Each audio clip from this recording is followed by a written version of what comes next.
Hi everyone, എല്ലാവർക്കും പുതിയൊരു വീഡിയോയിലേക്ക് വീണ്ടും സ്വാഗതം. ഇന്ന് കൈപ്പക്ക വെച്ചിട്ട് ഒരു അടിപൊളി റെസിപ്പിയാണ് നിങ്ങളായിട്ട് ഷെയർ ചെയ്യുന്നത്.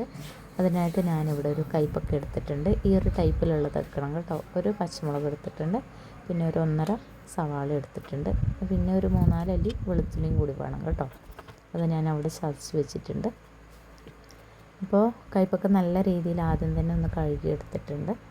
എന്നിട്ട് നമ്മൾ നടുകെ ഒന്ന് കീറിയിട്ട് അതിൻ്റെ ഉള്ളിലെ കുരുവൊക്കെ കളഞ്ഞിട്ട് ഇതേപോലെ നൈസായിട്ട് അരിഞ്ഞെടുക്കണം കേട്ടോ.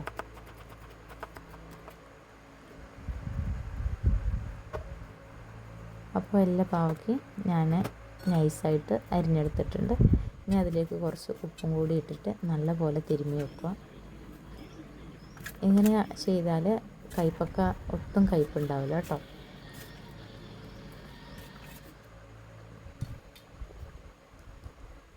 നമ്മൾ 1.5 സവാളയും ആ പച്ചമുളകും അരിഞ്ഞെടുത്തിട്ടുണ്ട്. ഒരു 5-6 അല്ലി വെളുത്തുള്ളിയും ചതച്ചെടുത്തിട്ടുണ്ട് കേട്ടോ. അപ്പോൾ ഞാനൊരു ഇരുമ്പിൻ്റെ ചീനച്ചട്ടിയാണ് അടുപ്പിൽ വെച്ചിട്ടുള്ളത്. ആവശ്യത്തിന് വെളിച്ചെണ്ണ ഒഴിച്ചിട്ടുണ്ട്. വെളിച്ചെണ്ണ ഒന്ന് ചൂടായി വരുമ്പോൾ കുറച്ച് കടുക് ഇട്ട് പൊട്ടിക്കുന്നുണ്ട്. അപ്പോൾ കൂടെ തന്നെ കുറച്ച് ചെറിയ ജീരകം കേട്ടോ, ചെറിയ ജീരകം കൂടി ചേർത്തിട്ടുണ്ട്. ഒരു നുള്ളിട്ടാൽ മതി. അപ്പോൾ കടുവും ചെറിയ ജീരകമൊക്കെ ഒന്ന് പൊട്ടി വരുമ്പോൾ നമ്മൾ അരിഞ്ഞു വെച്ച സവാള ചേർക്കുന്നുണ്ട്.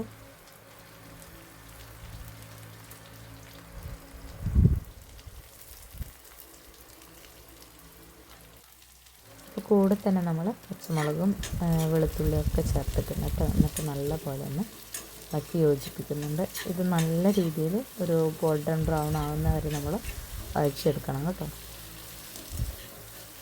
ജസ്റ്റ് വഴന്നാൽ പോരാ, നല്ല രീതിയിൽ വഴന്ന് വരണം. കുറച്ച് ടൈം എടുക്കും, പക്ഷേ ഹൈ ഫ്ലെയിമിൽ വെച്ചിട്ട് തന്നെ നല്ല രീതിയിൽ വഴറ്റിയെടുക്കണം. അപ്പോൾ കണ്ടില്ലേ, ഈ ഒരു രീതിയിൽ നമുക്ക് വഴന്ന് കിട്ടിയിട്ടുണ്ട്. പിന്നെ നമുക്ക് ഇതിലേക്ക് പൊടി ചേർത്ത് വെക്കാം. പൊടിയായിട്ട് ഞാനിവിടെ മഞ്ഞൾപ്പൊടി മാത്രമേ ചേർക്കുന്നുള്ളൂ. ഒരു 1/4 ടീസ്പൂൺ മഞ്ഞൾപ്പൊടി ചേർത്തിട്ടുണ്ട്.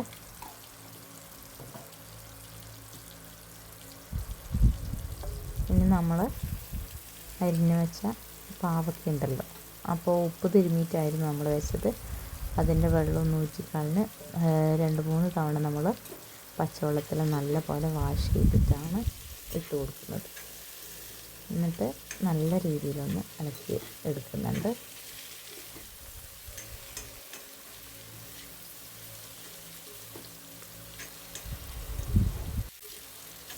നല്ലപോലെ നമ്മൾ ഇളക്കി യോജിപ്പിച്ച് കൊടുക്കണം കേട്ടോ.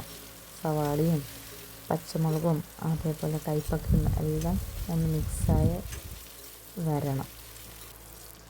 എന്നിട്ടൊന്ന് കവർ ചെയ്ത് കൊടുത്തിട്ടുണ്ട്. എന്നിട്ട് നമ്മൾ ഇടയ്ക്കിടയ്ക്ക് ഒന്ന് ഇളക്കിക്കൊണ്ടിരിക്കണം കേട്ടോ.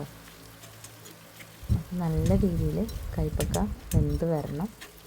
പെട്ടെന്ന് വേവും, കുറച്ച് ടൈം എടുക്കുമെന്ന് മാത്രമേ ഉള്ളൂ. ഇതേപോലെ ഒന്ന് അമർത്തി വീണ്ടും നമ്മൾ അടച്ചു വെക്കുന്നുണ്ട്. അപ്പോൾ കുറച്ച് ഉപ്പ് ഇട്ട് കൊടുക്കുന്നുണ്ട് കേട്ടോ. നമ്മൾ ഓൾറെഡി ഉപ്പ് തിരുമ്മി വെച്ചതാണ്. അപ്പോൾ നമ്മൾ കഴുകി കഴിഞ്ഞപ്പോൾ അതിൻ്റെ ഉപ്പ് കുറച്ചൊന്ന് പോയിട്ടുണ്ട്. അപ്പോൾ ആവശ്യത്തിന് ഉപ്പ് ചേർത്ത് കൊടുത്തിട്ട് ഒന്നുകൂടി ഇളക്കിയിട്ട് നമ്മൾ അടച്ചു വെക്കുകയാണ് ചെയ്യുന്നത് കേട്ടോ.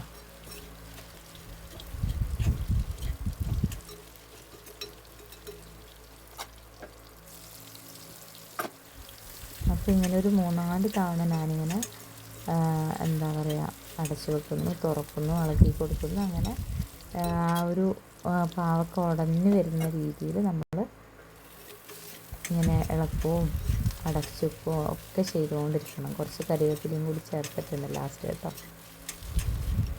അപ്പോൾ എന്തിവിടെ റെഡി ആയിട്ടുണ്ട്, കണ്ടില്ലേ. നല്ല എന്താ പറയണ്ടേ, വഴന്ന് വന്നിട്ടുണ്ട്. നല്ല രീതിയിൽ നമുക്ക് റെഡിയായി കിട്ടിയിട്ടുണ്ട്.